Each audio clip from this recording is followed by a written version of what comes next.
tukirize usibire kurungi dakika ziri 35 izaro misha ibiri za kebazyo tujana intebe kanisa ngo kutugigiraga buri kiro cya sande ahanyuma y'amakuru agoremi orunyoro rutoro ejo ekigambo cya ruhanga ayindi gambira abagenyi bayize ku bantu bari mu studio okutisyaho entebe kaniseji twinemu Ajuna Solomoni kandi ahabwa hati okwanjura entebe kaniseji nibanyitaho Nesmasi tugiyahabwe naza kushaba Ajuna Solomoni atwe yanjurire n'abagenyi be yabuyije nabo nukwe turire cyaturetera akebazyo akerizo twabakira we bali muno mutekaniza wa programu Mr. Onesmus tugiyahabwe wekitinisa we bali muno okutwanjura programu yitwe nuna kandi abahuririza abayitwenge tukikora buri kya sande saha zino zenyini tubane tujane enjiri eyo bukama bwa ruhanga kandi umuhereza buno bwenyini obutota end times prophecy and intimacy with God ministry tukabagambira nti buli buhereza obukubahikiyaho ebigambo bya mukama ruhanga ebyo obwire bununa byonyine byakutuhereza ombwire buno bwenyini obukumalira ziri warning runike kurabura no kuhabura kwa mukama ruhanga engeri tusemerire kuba nitwetwaramu nkabarokole abakayire kanuna kenyini enge tusoko tukoramu okurora ntintu bakanisa ya Yesu Kristo yagenda kuyija okutwara tuwetaga kuba nebinte tukuba tukora kutekaniza obwire buona kuba abantu abatayine kiyo kujunanwa ukiona abatayine kamogo kona so nikiyo program yegetu wagietire kandi twainga twabazaho ikigambo intimacy with God nikimanyise inkoragana yawe na ruhange yosemerire kuba nayo esemerire kubera inkoragane ya amani muno habo kuba standi wararo ine inkoragane ya amani na ruhanga na wagenda kutina kwika hayi no bwararwanisa baitu ogenda kuba no musingura habo kubora mukugonzo kwa ruhanga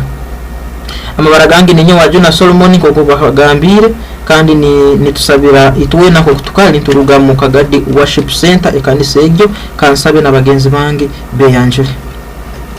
amabara Ajuna Madren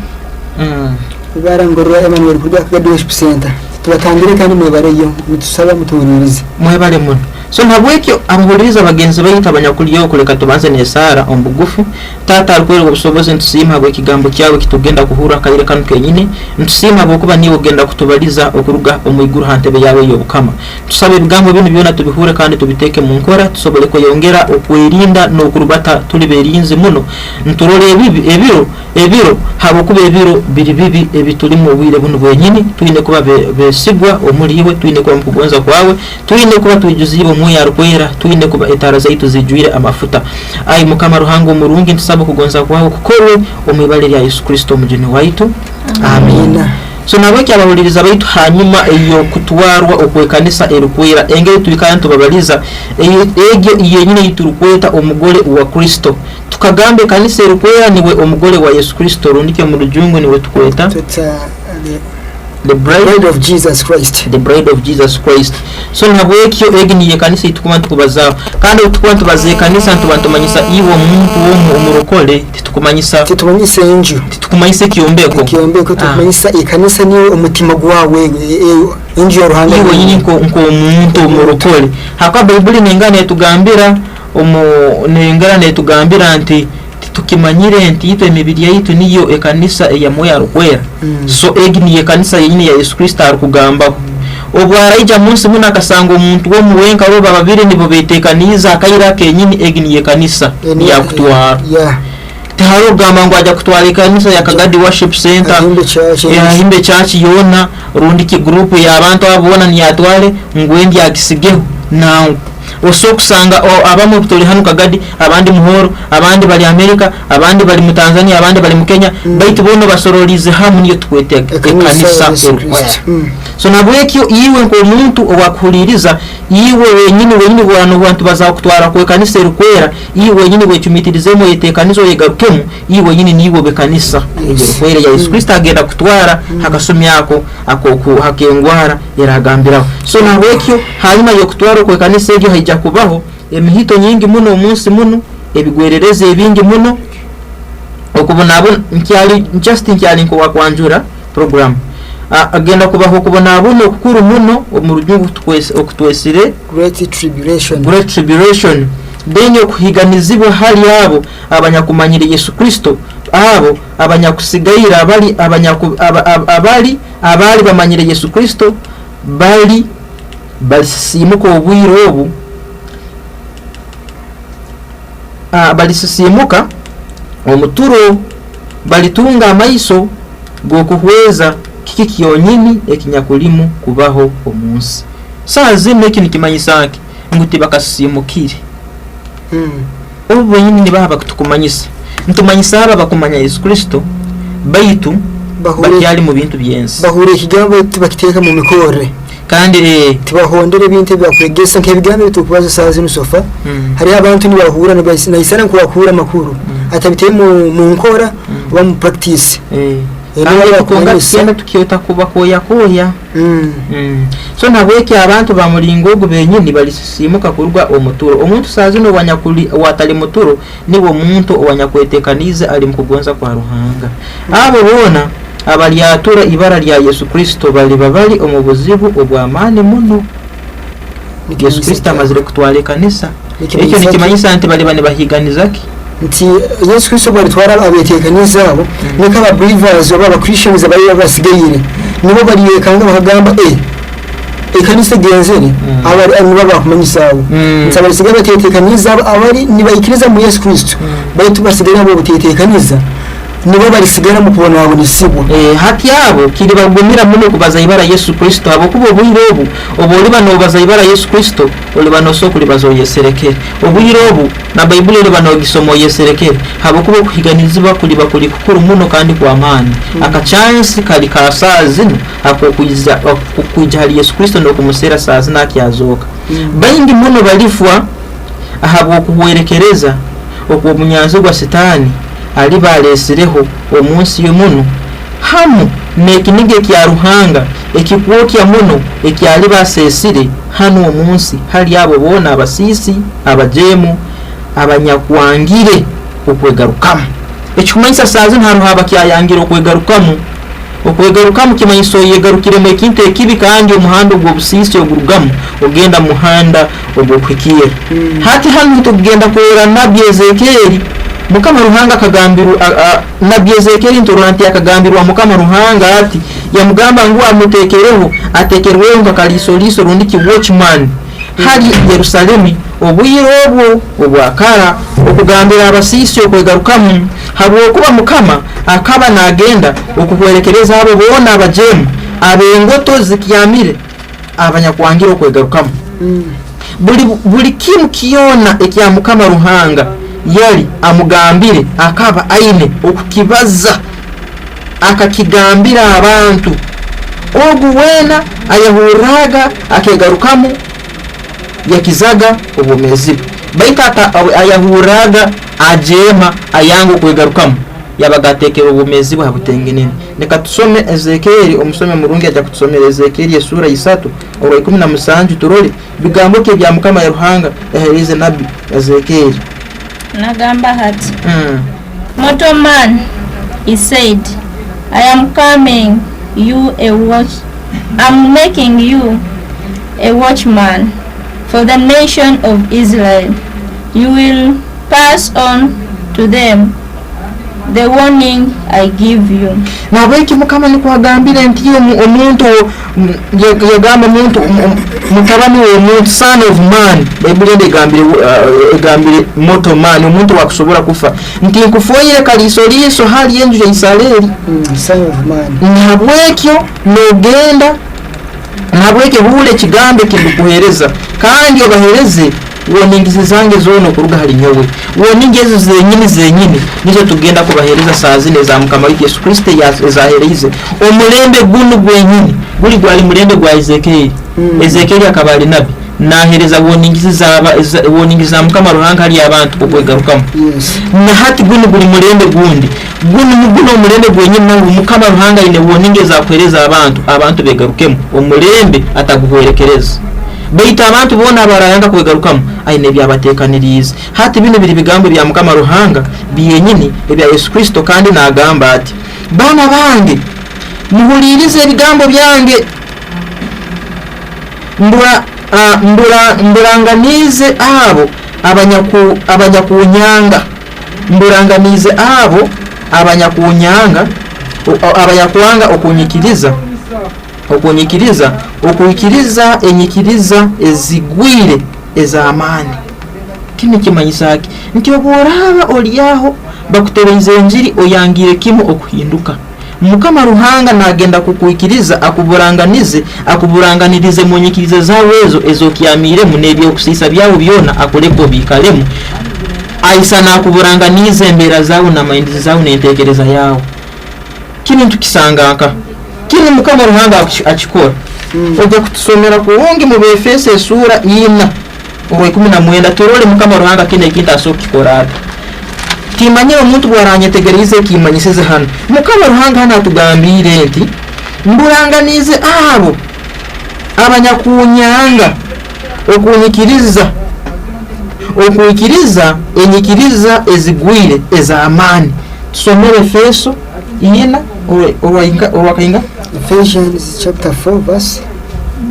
19. Tusomere tubule Mukama agamba. They have lost all feeling of shame. Nti babulirwe kimu enyebura yo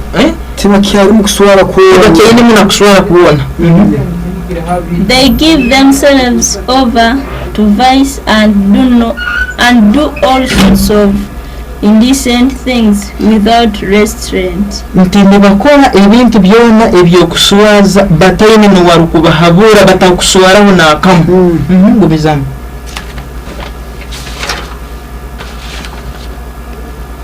Gumzamu rumale ruraba ruheye ruleke hati genda mu kitabu kya Barumi sura eyokubanza olwabire na ina. Romans chapter 1 verse 24. Now have ekigamba. And so God has given those people over to do the filthy things their hearts desire. Nti Mukama Ruhanga nahabweki yabalekere yabahereze yabaleka okugumizamu okukola ebintu ebyo ebitasemeire ebyemitima yabe okugonza. And they do shameful things with each other. Kandi n'ebintu ebirukuswaza nibabikorangana nibabikora bagenzi babo gumiza. So nabwekyo hati hano n'ekigambo kya Mukama Ruhanga kigambire nti ajja kuleka aba banyakuri mbinte ebyo kubura ababuranganize omuntekereza yabo kandi bagumizemu nibabikora bajja kutekereza ngo bali mukora ebintu ebinyakwikire kuno tibikozireki tibikire. Eki nikimanyisa nti oborabo bulire kigambo kya Ruhanga kikirize saa zino Mukama Ruhanga atakakuhireho omukono gwo bulinze kandi akakoleka okutandika kola okugumizamu n'okora ebintu ebinyakugwire. Eki nikimanyisa haki moyo arukwera ikara naturumiriza nagamba wewe kino eni nsobi baitu bwa hikarulengo rukuhura otakyarumirizibwa na moyo arukwera nabaza mutima gwawe ugamba nti ekinte kyo rukole kyo busisi okireke buli Mukama Ruhanga akozireki aikirizo orukara runo rwenyine okutwarusoma. Leka tugumizemu turole saa zino katito kati kino kiri kigambo ekikuru muno ninja abantu okubahayo hali ebibi byabo kakusinga banga okwetwa kwange. Bengi hati bali hansi yokuikiriza ebigwire kandi nibarubatira omukibi hamu n'okwanga amananu gange n'obu yakuba ekanisa eyakoya neyegezamu omukujuma n'okurugotana hali Ruhanga arukwera. Ahabo kukomamu okuhuliriza enjiri abo komamu okuhuliriza enjiri yekusemeza amatu gabo hamu n'okusemeza enda zabo baitu obutumwa obu tiburukumiriza emitima yabo. Eki nikimanyisa nti bashwire mu kurogotana na Mukama Ruhanga wabo habo kwekomera mu kwetaga kuhuliriza enjiri eyetakoraki eyerasemeza emitima yabo yonka baitu hataligali amanano agekigambo kya Ruhanga agaraba hutaza emitima yabo. Hati eke Mukama nikyari kugamba nti abalekere okwehuliriza ebintu nk'ebyo. Leka tumizemu kati tulikumaliriza. Amananu gange nikyo ekintu ekikusembayo ekibakwenda okuhura. Abantu bengi muno sazina bamukama Ruhanga gamba genda kuleka bagumizemu nokola ebintu byabefuire kubi batakiine nokurumirizo kwa moyo arukwera. Nagamba niba abantu abatakia abakwetaga kuhura amananu ga Ruhanga nibetaga nicyo kibe kinte kikusemberayo kimwe kibarukwetaga kuhura. Ekikumanyisa tibakyaendera kimu nokuhura amananu. Tibakyaendera kimu nokuhura ebigambo byokwegarukamu nokuhura ebigambo byokoraki ebyokwetekaniriza mukama wa Yesu Kristo nokwikara betekanize. Tibakwenda nakamu okugenda nekyo ekimbaherize omu kigambo kyange. Tibakwenda nakamu okugenda nekyo ekimbaherize omu kigambo kyange kandi bahindwire n'amananu aganyakuli omu kigambo kyange. Kuraba omukuhindura kwabo habwokuba nibayayana okusiisa hamu n'okukwatirira ebintu ebyesi omukikaro kyokwesemeza bakahikira omu maiso ga Ruhanga wabo. Iwe oyemeriye nkaha noyenda okuhikira na Ruhanga wawe okuba muhikirire rundiki noyenda okuyiruka nesi hamu n'omukama wensi Sitani. Atekiri kikaguzo ky'amaani muno ekitugenda kuteeka muno amaani. Ntiwe sazino wanyakuli ohulirize nchwamuke yokozire noyenda okuba muhikirire omu maiso ga mukama Ruhanga wawe ayakuhangire oba noyenda okuyirukangana n'ebintu ebyensi hamu n'omukama wensi Sitani. Aka Bible netugamba the prince of this world is what? Satan. Is Satan. Kandi ogwo omwebembezi wensi enuno rede akachwirwa omusango ni Sitani. Hati ekigambo kya Yesu Kristo sazine kikaguza ekyasembereye na tukaguza yagamba iwe sazino wanyakuli ohulirize na nyowe nchwamuke yokozire ochuyemo okuhikira omu maiso ga Ruhanga ombiro bine byokusembayo ebitulimu rundiki ochuyiremu okurubata okuyirukana ebintu ebyensi hamu n'ogwo mwebembezi wensi Sitani. So hati saidi ziri ibiri enchwamu niyo kumanya yogenda kuba nokora bete kikuru muno ekigambo kya Ruhanga kitugambire nti babiri bali mu musiri omwe alitwarwa omwe alisigara. Brother Emmanuel ogenda kutuhereza just preparations bintu kyebisemerire kuba ntukora ombwire buno kuranga toikara twetekanize okujja kwa Yesu Kristo. Twine dakika muyonka kuba ntumaririze entekanizemu. So entekaniza nka preparations zo kwetekaniza mubira bwo kumarira mu kaburikiro tubagamba niko okusaba baitu tosoko kusaba utakayikiriza Yesu Kristo. Major point is unakusoko kayikiriza Yesu Kristo kuba ko mujuru wawe kandi niko ukamanye ekigambo oyina kumenya ekigambo kya Ruhanga habokwana nti ekini kiswekerensi habokwana abantu babuzira abo butamenya ekigambo kya Ruhanga baitu hati no ranti obukomanya ekigambo kya Ruhanga ojja kuhondera emikore ekigambo ne ekitukubaza nkikigambo kya Ruhanga. So okuba okugendireho okuba okuba manye Bible omanye gera kati wabuzabuzibwa ko twatugambira abanabya bebisuba kibakubuze abo ko iwe nkoje ko yetegerize kandi bokumba yekirize Yesu Kristo nosome ekigambo automatically ujya kusaba muri ukwere wena bwayidinga nomanye ko kaniza kirungi na ikibi ati yo muri yebinja kusama izinga ebintu nka bitano biti byonka ebyose meri kurabamo korora nti wikaro yetekanize oli kanisa erukwera ekyo kubanzo ne kwikiriza Yesu Kristo akaba mujuni wawe kandi mukama wawe ekyo ne kukiatura Bible nikwe kutugambira mu Baroma confess Jesus Christ as your personal savior ekyo akabiri oyine kuganyira bagenzi bawe forgiving each other then oyine kwegarukamu repentance then ekyakandi oyine kwekamba kusoma Bible buli kiro reading God's word that is the tandika henkoragana yawe yamani muna na Yesu Kristo have a good intimate relationship with Jesus Christ. Hati ebyo oborabo bulire lenga orolengo bikoze tugenda kumaliriza saza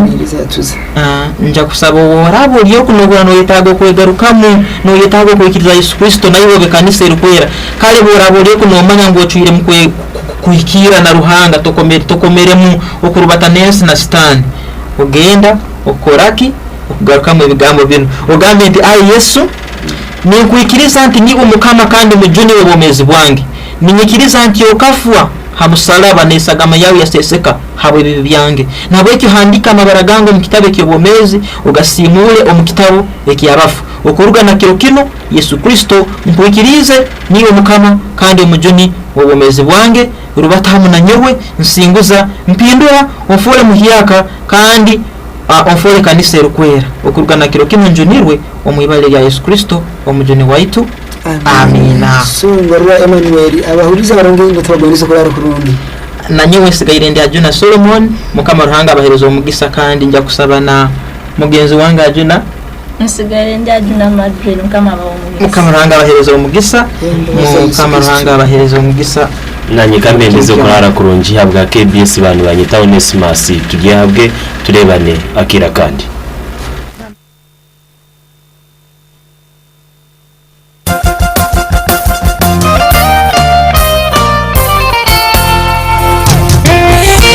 bali bo mu muhanda babiri bali bo mu musiri babiri bali baba byamire omwali twalwa omwali sika omusuma ali banaiba